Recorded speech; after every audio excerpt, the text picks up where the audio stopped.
एक minute madam, आप यही प्रश्न स्वयं पूछना, हम ला नहीं रहे हैं, सबसे बातचीत होगी और होगी, और भी बड़ा गठबंधन है। आप भैया क्यों आप उसकी, और मैंने उनको कहा है उपेंद्र जी, नीतीश कुमार जी बहुत ही समझते हैं हर चीजों को, और यूपीए आइए उपेंद्र जी के साथ हमारा पूरा गठबंधन खड़ा है। डेली बातचीत हो रही है, डेली बातचीत हो रही है, अभी भी बातचीत हुई नहीं। आश्वासन की चिंता मत करिए, हम स्वागत करेंगे बिहार के। पप्पू यादव जी, उपेंद्र कुशवाहा आज पटना आए हैं, उन्होंने कहा कि मीडिया में जो खबरें चली है वो गलत है। सीधे का स्पष्टीकरण हम सबके बीच हो चुका है, आप चिंता न।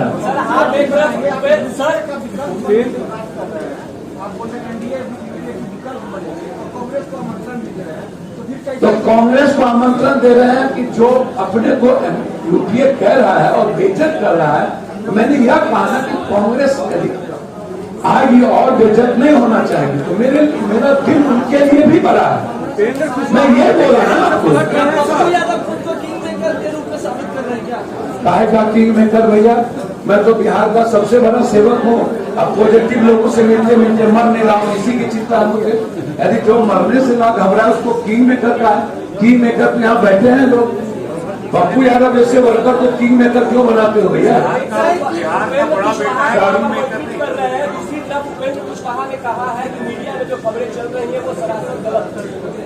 देखिए उपेंद्र बाबू क्या बोल रहे हैं, आप उपेंद्र बाबू का मीडिया से ले लीजिए। मैं इतना जानता हूं कि उपेंद्र बाबू अच्छे लीडर हैं, मैं स्वागत करता हूं। उपेंद्र कुशवाहा महागठबंधन को लेकर जो बात उन्होंने कहा है उस बात से पलट रहे हैं जी। माइक से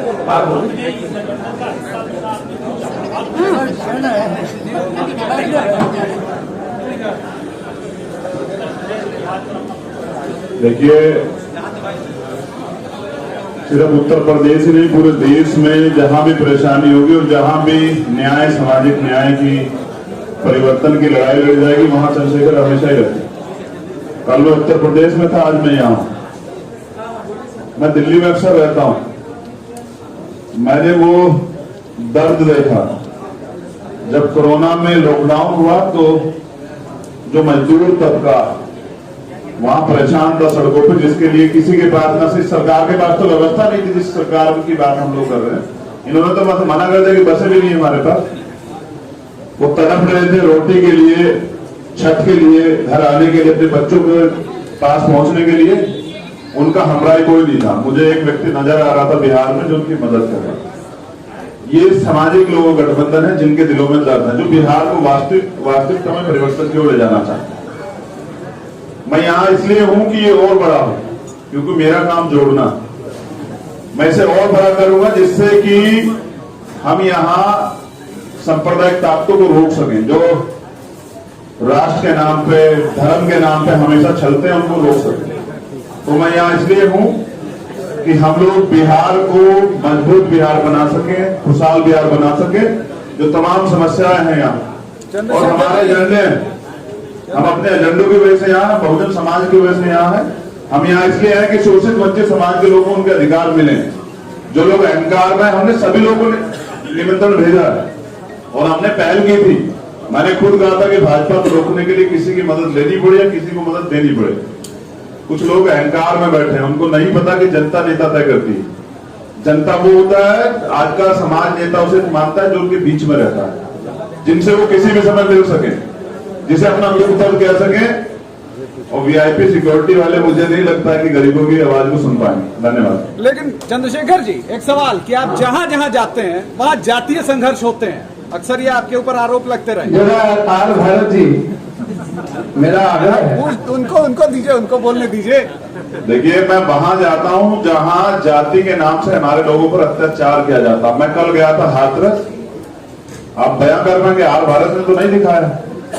एक बच्चे की जीभ काट ली गई, उसका रेप हुआ, उसके दोनों हाथ पैर तोड़ दी गए, उसकी रीढ़ की हड्डी फ्रैक्चर कर दी गई। वो 14 दिन से हॉस्पिटल में है, न किसी महिला आयोग ने संज्ञान लिया। कल मेरे जाने के बाद कम से कम मैं इसलिए चला जाता कि न्यूज वाले जो संज्ञान लेते हैं और अपराधियों को सजा मिलना जो है आसान हो जाता है। मैं जहां जाता हूं इसलिए जाता हूं कि इस देश में रहने वाले 19-20% दलितों की भी कहीं बात हो जाए। लेकिन मैं यहाँ पे इसलिए हूँ कि मैंने इनसे वादा लिया है कि यहाँ भी जातीय अत्याचार पे हम लोग पाबंदी लगाएंगे। मेरी सबसे पहली मांग ये है कि अगर यहाँ किसी भी अत्याचार तो किसी पे भी नहीं होना चाहिए। अगर जिस वर्ग से मैं आता हूँ, दलित समाज, किसी जाति पे अत्याचार होगा, किसी मुसलमान पे, बैकवर्ड किसी भाई पे, किसी महिला पे अत्याचार होगा, तो हम लोग एसी के कमरों में नहीं सोएंगे, सड़क पे निकल के जवाब देंगे। अगर हम लोग सत्ता में होंगे तो ऐसा दिन नहीं आएगा। धन्यवाद। सवाल ये है कि एनडीए हो चाहे महागठबंधन हो, दोनों जगह सीट शेयरिंग को लेकर विवाद चल रहा है। सर पीडीए में क्या है सीट शेयरिंग का? सर, क्योंकि 2 दिन बचे हुए हैं, कोई आप शुरू हो जाए। भैया कोई आप चिंता ना करिए, जहाँ पर सत्ता और कुर्सी का लड़ाई नहीं है, अब घोषणा होगी सर। ये भैया जो लोग सत्ता में हैं उनसे पूछिए कब घोषणा हुई। हमारी घोषणा हो गई और मैं आपसे आग्रह करूंगा कि कहीं भी चंद्रशेखर जी इस देश के, इनकी पार्टी और ये खुद वहां गए हैं जहां जुल्म हुए हैं। ये जुल्म के खिलाफ गए हैं, जुल्म किए नहीं हैं। ये प्रतीक है जुल्म के खिलाफ। इसलिए ये जाति व्यवस्था पर हमला इनका नहीं होता, ये जुल्म पर हमला होता। और किसी को कुछ पूछना? महाराष्ट्र में भी लेकिन कहीं ना कहीं बिहार में कहीं चुनाव के बाद सर कॉमन मिनिमम प्रोग्राम पर अक्षरशः पहले ही मैंने कहा है कि मेरा एक मैनिफेस्टो हिंदुस्तान के इतिहास में 30 साल बनाम 3 साल प्रतिज्ञा पत्र, शपथ पत्र के साथ आया हो। अब पीडीए का एक कॉमन मिनिमम प्रोग्राम होगा।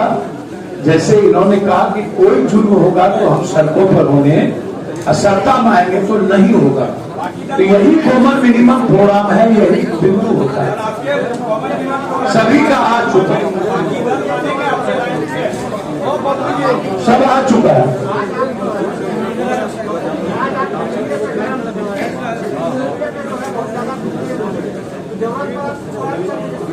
तो आपने क्या देखा? यूपीए पर हम नहीं बोले कि बीजेपी क्या करा रही है कुशवाहा जी और मांझी जी को। भैया राजद एक अच्छा नेतृत्व के साथ आता है तो क्या दिक्कत है हमको? कहाँ हम किसी से अपमानित होते हैं? आप चिंता न करिए। एक मिनट आप रुक जाए, 1 मिनट पंजाब केसरी जी, 1 मिनट रुक, आप पूछिए।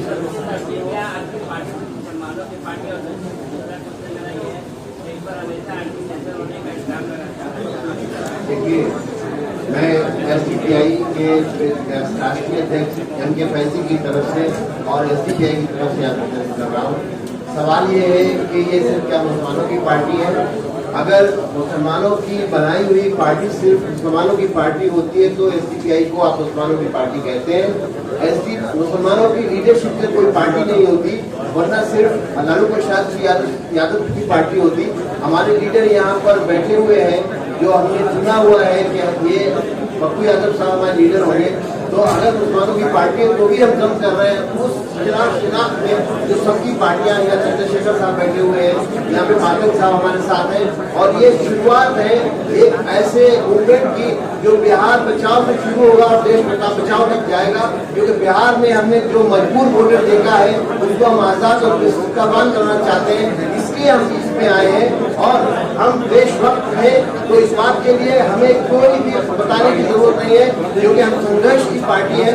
और कमजोरों को और उन लोगों को जिनको इंसाफ नहीं मिल रहा, जो दलित भी है, बैकवर्ड भी है, कमजोर सारे तबकात हैं, उनके लिए लड़ाई लड़ रहे हैं। तो जो हमारे ऊपर इल्जाम लगे कि हम देशद्रोही हैं, तो लगाने दीजिए, हम अपना काम करते रहेंगे। और हम इसी तरह से गठबंधन बना के लोगों को के साथ, जो आज ये पार्टी, ये जो गठबंधन है, इसमें किसी तरह का भी कोई आइडियोलॉजिकल डिफरेंस नहीं है। एक तरह से सोचने वाले लोग एक साथ आए हैं जो किसी दूसरे गठबंधन में नहीं है, इसलिए ये गठबंधन बहुत दूर जाएगा।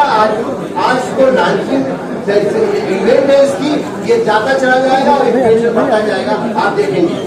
सबसे बड़ी बात मैं आपको बता दूं, एसडीपीआई के साथ समझौता बीएसपी का कर्नाटक में, जेडीएस का देवगौड़ा जी का कर्नाटक में, केरल कांग्रेस बेंगलोर में, एआईडीएमके तमिलनाडु में और सपा का केरल में, इनका गठबंधन है और न्यायतः संविधान बचा